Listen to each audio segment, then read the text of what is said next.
She thought it was just a joke. He thought she was just tired. But those little words, the ones we throw around without thinking, they slowly turned their love into cold silence. Want to know which phrases silently sabotage your relationship every day? Stay with me. Introduction: The invisible erosion. You know what's scarier than a breakup? A slow, silent fade. Not a dramatic fight, not someone slamming the door or crying on the bathroom floor. No. The scariest thing is when two people slowly stop reaching for each other, and they don't even realize it. And it often starts with something small. Not cheating. Not lying. But words. Simple, ordinary words. Phrases we all use. Phrases you probably said this week, maybe even today. Let's talk about the 3 phrases that silently ruin relationships, and what to say instead. And yes, I'll share some stories, a little humor, and a few uncomfortable truths. But I promise, by the end of this video, you'll look at your conversations very differently. Phrase number 1. You're overreacting. Let me tell you about Jake and Melissa. They've been together for 6 years. 2 dogs, shared Spotify account, weekly takeout from the same Thai place. You know, married but without the ceremony, kind of thing. One evening, Melissa got upset because Jake forgot their anniversary. Again. She wasn't yelling. Just disappointed. And Jake, instead of saying, "I'm sorry," or even, "I forgot," just said, "You're overreacting." Boom. Silence. Not the dramatic kind. The exhausted kind. Let's pause here. Overreacting is a word we use when we don't feel what the other person feels. It dismisses, invalidates, and shuts down the chance for closeness. In Melissa's mind, it wasn't just about the anniversary. It was about being remembered. Being seen. When Jake said she was overreacting, he wasn't just minimizing her reaction, he was telling her that her emotions were wrong. That she was too much. And once someone feels that way, they stop sharing. Now imagine, if every time you open your heart, the response is, "You're overreacting," how long before you stop opening up? Here's what Jake could have said. I see that this matters to you. And I'm sorry I forgot. Can we talk about how I can make it up to you? You don't have to agree with someone's feelings to validate them. You just have to recognize that they're real. Have you ever been told you're overreacting? Or maybe you said it to someone else? What happened next? Phrase number 2. Fine. Let's talk about the most passive-aggressive word in the English language. Fine. Used by millions of couples worldwide, usually while crossing arms, rolling eyes, or closing the fridge a bit too hard. I call it the emotional beige. It sounds neutral, but it's loaded. Story time. Meet David and Lila. They had a small disagreement about who was supposed to pick up groceries. Nothing huge.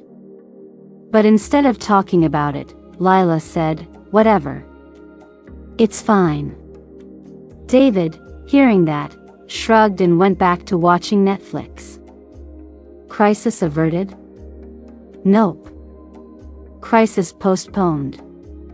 Here's the thing. Fine rarely means fine.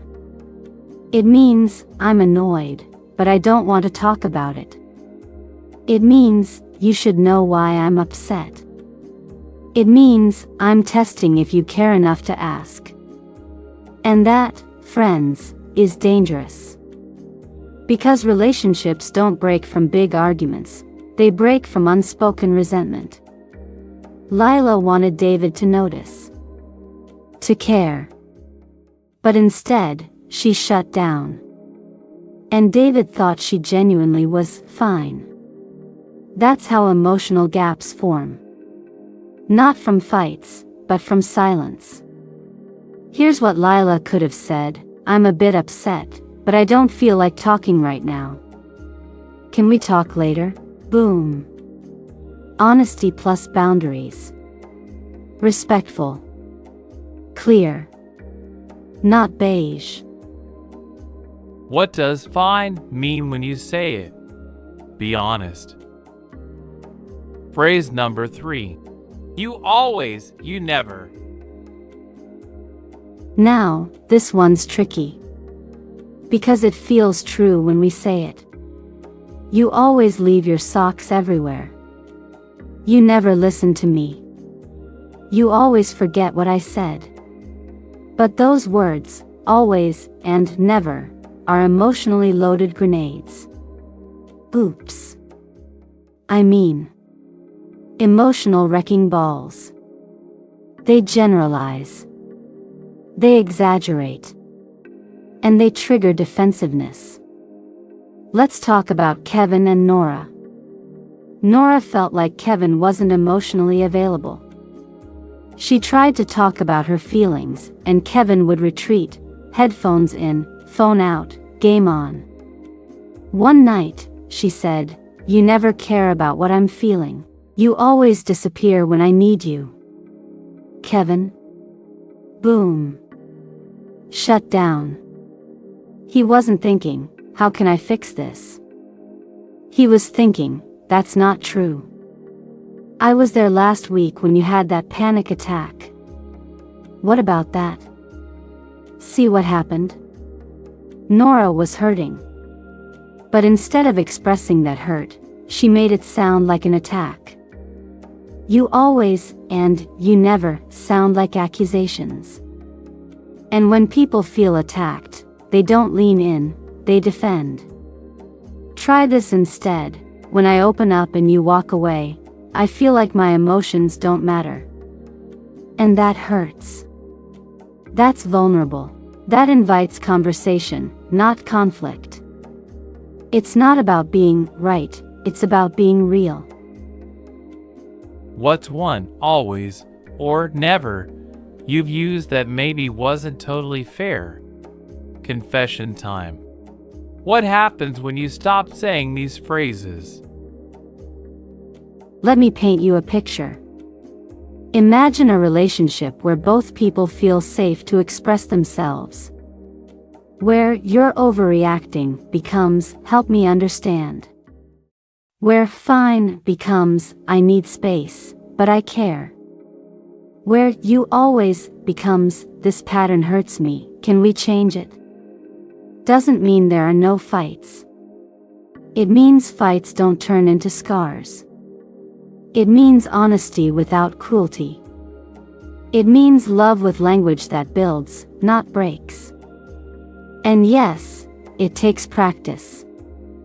It means catching yourself in the middle of saying, "you never," and switching gears. It means noticing when "fine" is about to leave your mouth and replacing it with truth. Relationships aren't destroyed by one moment. They're shaped by thousands of little interactions. Words are tools. Or weapons. You choose. Final story. The couple that made it. I'll end with a story that gives me hope. A couple I knew, let's call them Sarah and Eli, went through therapy after 10 years together. They weren't fighting. But they weren't connected, either. The therapist told them, "You're not breaking. You're withering." So they made a simple agreement: no more "you're overreacting." No more "fine." No more "you always/never." And for 30 days, they replaced those with "tell me more. I need a moment, but I want to understand." Lately I've felt. At first, it was weird. Robotic. forced. But something happened. They started laughing again. Hugging more. Having real conversations, not just updates about bills and groceries. Sometimes, all it takes is changing a few words to change the whole tone of a relationship. So here's your challenge. For 1 week, try to eliminate those 3 phrases from your vocabulary. Replace them with connection, with presence, with truth. Then come back and tell me in the comments, what changed?